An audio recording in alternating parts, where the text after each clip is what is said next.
AP teachers eligibility test 2025కి సంబంధించినటువంటి latest updated news చూసుకున్నట్లయితే ఇప్పటి వరకు మనకి ఆల్రెడీ ఎగ్జామ్స్ అనేది స్టార్ట్ అయ్యాయి కదా. ఎప్పటి నుంచి అంటే డిసెంబర్ 10వ తేదీ నుంచి టెట్ ఎగ్జామ్స్ అనేది మనకి స్టార్ట్ అయిన విషయం ప్రతి ఒక్కరికి తెలిసింది.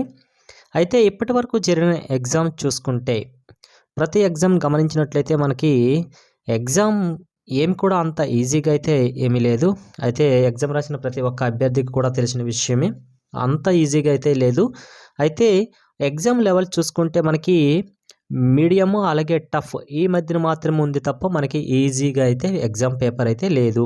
ఎందుకు లేదన్న విషయానికి వస్తే ఎగ్జామ్స్ వాళ్ళు క్వశ్చన్ అడిగే విధంగా చాలా డెప్త్గా అయితే అడగడం కూడా జరుగుతుంది. అయితే చాలామంది అభ్యర్థులు కూడాను ఈ యొక్క విషయం గురించి అయితే మనకి చెప్పడం జరిగింది.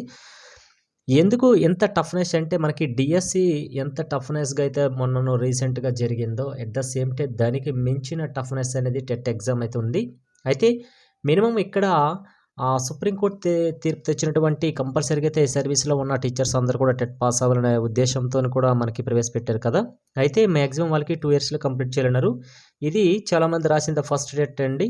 మినిమం క్వాలిఫై మార్క్స్ చూసుకుంటే వాళ్ళ కేటగిరీ వైజ్గా అయితే చూసుకుంటే అయితే ఎప్పటికైతే సాధించినటువంటి టెట్లో మ్యాక్సిమం మనకి 110, 120 దాటడం చాలా గ్రేట్ లాగా అనిపిస్తుంది. అయితే ఎవరైతే అకాడమిక్స్ బుక్స్ అయితే ఎవరెవరైతే చదివారో వాళ్ళకైతే కొద్దిగా ఈజీగా ఉండే ఛాన్సెస్ ఉంటుంది. మీరు ప్రతి టెక్స్ట్ బుక్ అయితే ప్రతి చాప్టర్ బ్యాక్ సైడ్స్ ఎక్సర్సైజ్ చేసేస్తారు కదా, అక్కడ చూసేసుకోండి. కంపల్సరీగా అయితే అక్కడి నుంచి వచ్చే ఛాన్సెస్ అయితే చాలా ఎక్కువగా కనిపిస్తున్నాయి. కాబట్టి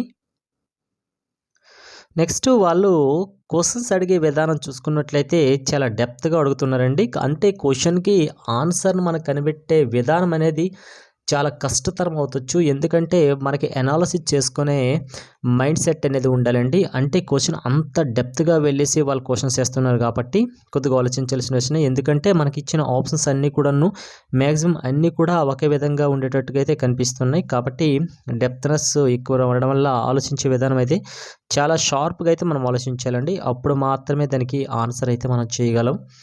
ఎందుకంటే అంత డెప్త్నెస్కి అయితే వెళ్తున్నారు. ప్రజెంట్ అయితే మ్యాక్సిమం అయితే చూసుకున్నట్లయితే మనకి ఎబ్రివేషన్స్ అనేది చాలా చూసుకోండి. ఎబ్రివేషన్స్ చాలా చాలా విధాలుగా అయితే అడుగుతున్నారు. పలానా స్పాట్ నుంచి అయితే క్వశ్చన్స్కి ఆన్సర్ చేయగలం, ఇది వస్తుంది అనేసి మాత్రం మర్చిపోండి. ఎందుకంటే క్వశ్చన్ ఎక్కడి నుంచైనా ఆ విధంగా అడుగుతున్నారు. సైకాలజీలో అయితే మాత్రం అంత ఆసమాస్గా అయితే కనిపించట్లేదు. అట్ ద సేమ్ టైం ఇంకొక విషయం చెప్పాలనుకుంటే మనకి ప్రతి క్వశ్చన్ అండ్ ఆన్సర్స్ అయితే మాత్రం చాలా డెప్త్నెస్ అయితే ఎక్కువగా కనిపిస్తుంది.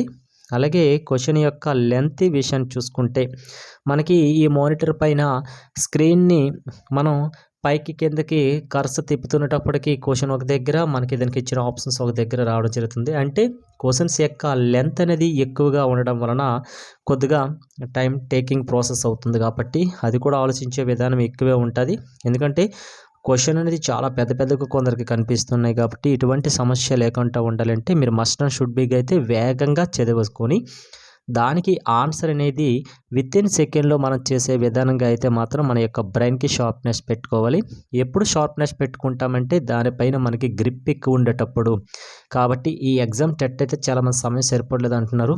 మేబీ అది కూడా ఒక రీజనే. కానీ ఆల్రెడీ చాలా రోజుల నుంచి అయితే ప్రిపేర్ అయ్యే వ్యక్తులు ఉంటారు కాబట్టి వాళ్ళకైతే బాగానే ఉంటుంది. ఈ రీసెంట్గా ఏదో 1 మంత్ నుంచి 2 మంత్స్ నుంచి ప్రిపేర్ అయ్యే వాళ్ళకి కొద్దిగా కష్టతరం ఉంటుంది. వాళ్ళు బై లక్ వాళ్ళు చదివిన బిట్స్ అయితే వస్తే మాత్రం అదృష్టమే. కానీ ఎగ్జామ్ క్వశ్చన్ పేపర్ అయితే అంత ఈజీగా అయితే లేదు. మళ్ళీ చెప్తున్నాను, క్వశ్చన్ పేపర్ లెంత్ ఎక్కువ అవడం వల్ల టైం అనేది సరిపడదు. కాబట్టి టెక్స్ట్ బుక్ చాప్టర్స్ ఉంటాయి కదా, మనకి ప్రతి లెసన్స్ ఎండింగ్ ఉంటుంది కదా, అందులో ఎక్సర్సైజ్ వస్తాయి కదా, అదైతే మీరు ఒకసారి చెక్ చేసేసుకోండి. చాలా యూజ్ఫుల్ అయితే మీకు అవ్వచ్చు. అలాగే మ్యాచింగ్ అనేసి ఎక్కువగా అడుగుతున్నారు. మ్యాచింగ్స్ అంటే మనకి ఒకవైపు ఇవి ఉంటే రెండో వైపు దానికి ఏది కరెక్ట్ ఆన్సర్ అనేది ఉంటుంది. ఆ మ్యాచింగ్ చేసి కింద ఆప్షన్స్ అనేది 4 ఆప్షన్స్లో మనకి క్లమ్జీనెస్ అయితే ఇస్తున్నారు. అంటే మీరు కంపల్సరీగా అయితే మ్యాచింగ్స్లో అయితే 2 దీనికైనా క్లారిటీ ఆన్సర్ తెలిస్తే మాత్రం ఆన్సర్ చేయగలరు. ఒక దీనికి వస్తే రెండో దీనికి మాత్రం చిన్న ఇబ్బంది పడే ఛాన్సెస్ ఉంటుంది. కాబట్టి మ్యాచింగ్స్ అనేది చూసేసుకోండి. అది బయాలజీయా, సోషలా, లేకపోతే మ్యాథ్సా ఏదైనా అవ్వచ్చు. ఆల్రెడీ ప్రీవియస్గా మనకి 14వ తేదీన జరిగినటువంటి టెట్ ఎగ్జామ్ మార్నింగ్ సెక్షన్కి సంబంధించినటువంటి కొన్ని తెలుగు అవ్వచ్చు, సైకాలజీ అవ్వచ్చు, లేకపోతే ఎబ్రివేషన్స్ అవ్వచ్చు, అలాగే మనకి మ్యాథ్స్ నుంచి ఎటువంటి దాని నుంచి అయితే ఎక్కువగా రిపీటెడ్గా వస్తున్నాయి, బయాలజీ నుంచి రిపీటెడ్గా దేని నుంచి వస్తున్నాయి, సోషల్ నుంచి దేనికి రిపీటెడ్గా వస్తున్నాయి, ఇవన్నీ కూడా మనకి చేయడం జరిగింది. టోటల్ ఎగ్జామ్ అయితే మనకి తెలిసిన విషయమే, మనకి 2.5 hours వస్తుంది కదా, ఎంతకంటే 150 మార్క్స్కి. అయితే ఈసారి అయితే మాత్రం 120+ ఎవరికైతే వస్తాయో వాళ్ళు లక్కే అనుకోవాలండి. కంపల్సరీగా లక్ అని కాదు, వీళ్ళకి 120+ వచ్చాయంటే కంపల్సరీగా అయితే చాలా హార్డ్ వర్క్ చేసేనట్టే.